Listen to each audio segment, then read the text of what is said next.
இருக்கிறேன். உனக்கு என்ன வேணும்? சுகம் வேணுமா? சுகமா இருக்கிறேன். வெற்றி வேணுமா? வெற்றியா இருக்கிறேன்.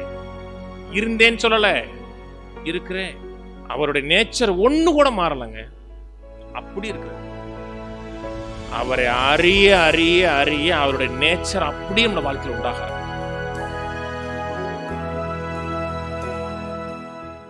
தேவனை அறிகிற அறிவை வளர வளர தேவனுடைய கிருபையை அனுபவிக்கிற அளவு கூடிக்கிட்டே இருக்கும். இன்னும் இயேசு வர தாமதமாகுது, இன்னொரு 20 வருஷம் கழிச்சு 30 வயசு ஆகுதுன்னா இன்னைக்கு இருக்கிறத காட்டிலும் 20 வருஷம் கழிச்சு வேற மாதிரி இருப்போம். எப்படி? அவர் அறிகிற அறிவு, அவருடைய கிருபையின் மகாமேன்மையான ஐஸ்வர்யத்தை வருங்காலத்தில் விளங்க செய்வதற்காகிறாரு. கிருபை ஓரளவுக்கு அனுபவிச்சிட்டீங்களா?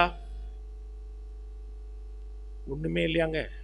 கொஞ்சம் அனுபவிச்சிருக்கீங்கல்ல, இன்னும் அனுபவிக்க வேண்டியது நிறைய இருக்கு. பேச சொல்றாரு அவருடைய கிருபையின் மகாமேன்மையான ஐஸ்வர்யங்கிறார். நீங்க அனுபவிச்சதெல்லாம் கொசுறு மாதிரி. நான் இது வரைக்கும் அனுபவிச்சதெல்லாம் கொசுறு கொசுறு, ஒண்ணுமே கிடையாது, நத்திங். பிரம்மாண்டமா வச்சிருக்கிறார். எப்படி கிடைக்கும்? அவர் அறியுங்க, அவர் யாருங்கிறது குறித்த வெளிச்சத்தை பெறுங்க.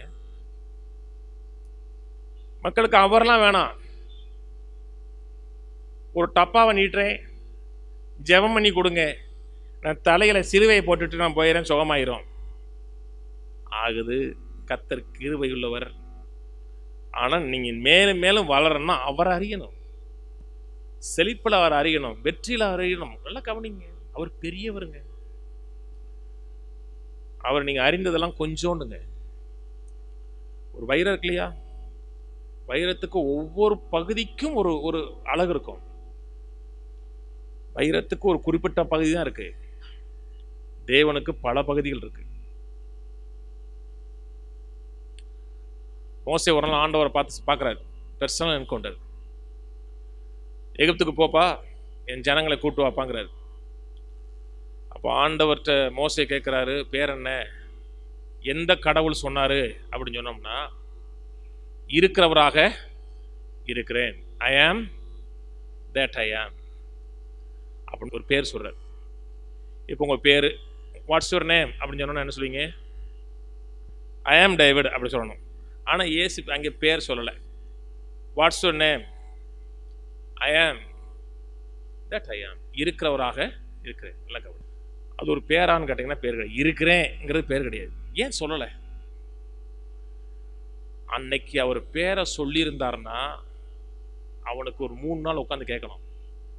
நான் அற்புதராக இருக்கிறேன், நான் அதிசயகராக இருக்கிறேன், நான் விடுவிக்கிறவராக இருக்கிறேன், நான் சிருஷ்டிகராக இருக்கிறேன், நான் மேய்ப்பராக இருக்கிறேன், நான் ஆளுகை செய்கிறவனாக இருக்கிறேன் அப்படிங்கிறது இந்த பைபிளில் இருக்கிறத முழுக்க அன்னைக்கு உட்காந்து சொல்லணும் அவருக்கு. அதனால தான் இருக்கிறேன்னாரு. உனக்கு என்ன வேணும்? அதில் ஜாயின் பண்ணிக்கோ. சுகம் வேணுமா? சுகமா இருக்கிறேன். வெற்றி வேணுமா? வெற்றியா இருக்கிறேன்.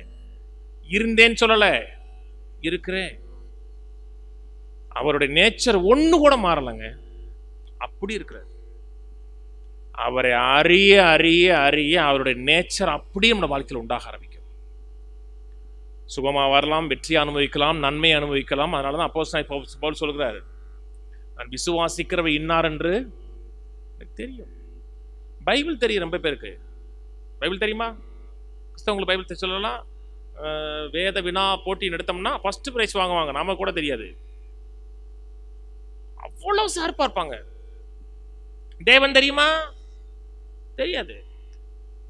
இயேசுவின் காலத்துல யோவான் 5 பேசுறாரு, பரிசேயர்கள்ட்ட பேசுறாரு. பரிசேயர்களுக்கு பைபிள் முழுக்க மனப்பாடமா தெரியும். குறிப்பா சனகரிப் சங்கத்துல அங்கத்தினர் இருக்கான்னா முதல் 5 புக்கு மனப்பாடமா தெரியும். கம்மா எதுன வரும், புஸ்டாப் வரும், எதுன செமிகோலன் வரும், அத்தனை தெரியும். வேத வாக்கியங்களை ஆராய்ந்து அவங்களை குறித்த வேலை என்ன? வேத வாக்கியங்களை ஆராய்ந்து பார்க்கிறவன், அதான் வேலையை. பரிசேயனுடைய வேலையை வேத வாக்கியங்களை ஆராய்ஞ்சு பார்க்கணும், மனப்பாடம் பண்ணணும். அதப்புறம் எதை ஆராய்ஞ்சு பார்த்தானோ அதுக்கு ஒரு கமெண்ட் எழுதணும். இயேசு மாம்சத்தில் வெளிப்பட்டு நிற்கிறார் யோவான் 5. வேத வாக்கியங்களை ஆராய்ந்து பாருங்கள், அவைகள் என்னை குறித்து சாட்சி இடுகிறது, ஆனால் நீங்கள் என்னிடத்தில் வருவதற்கு உங்களுக்கு மனதில்லைனர். வேத வாக்கியத்தை நீங்க சரியா பரிசுத்த ஆவியானோட உதவியோடு ஆராய்ஞ்சு பார்க்கறீங்கன்னா உங்களுக்கு கிறிஸ்துவுக்கு நேரம் கொண்டு போகும். கிறிஸ்துவை குறித்த ஒரு ரெவலேஷன் உங்களுக்கு தெரிஞ்சுன்னா வாழ்க்கை தலைகளா மாறிடும். இந்த வேத புத்தகம் அவரை குறித்து சொல்லுகிறது. நீ பெரும்பான்மை மக்களுக்கு பைபிள் தெரியுமான்னு கேட்டா பைபிள் தெரியும். பைபிள் மூலமாக ஆண்டவரை தெரிந்திருக்கலாம் கேட்டா ஆண்டவர் தெரியாது. எப்படி தெரியும்? எப்படி சொல்றீங்க கேட்டோம்னா, கர்த்தர் சிலரை வியாதியாக்குவாரு, சிலரை சுகமாக்குவாருன்னு சொல்றாங்கல்ல, அப்படின்னா உங்களுக்கு ஆண்டவர் தெரியலன்னு அர்த்தம். இன்னைக்கு கர்த்தர் செழிப்பாக்குற கிடையாது. இன்னைக்கு நம்ம எப்படியாவது பரிசுத்தத்தை காத்துட்டு மோட்சம் கொண்டு போறாரு. உங்களுக்கு பைபிள் தெரியும், பைபிள் சரியா பைபிளை கொடுத்தவரை தெரியலன்னு அர்த்தம். வேதத்தை அறிகிறது வேற, தேவனை அறிகிறது வேற. வேதத்துல தேவனை அறிந்தோம்னா வாழ்க்கை அப்படி டோட்டலா மாறும். நான் சொன்னது புரியுதாங்க? நீங்க ஒருத்தர் போறீங்க, கை கொடுக்குறீங்க, டீ சாப்பிட்றீங்க, ஒரு 1/2 மணி நேரம் பேசுறீங்க, அவரை பத்தி உங்களுக்கு எல்லாம் தெரியுமா? கொஞ்சம் தெரியும். அவர் எப்படி எப்படி அறிவது? அவரோட நெருக்கமா பழக பழக அவரை பற்றி அறியும்.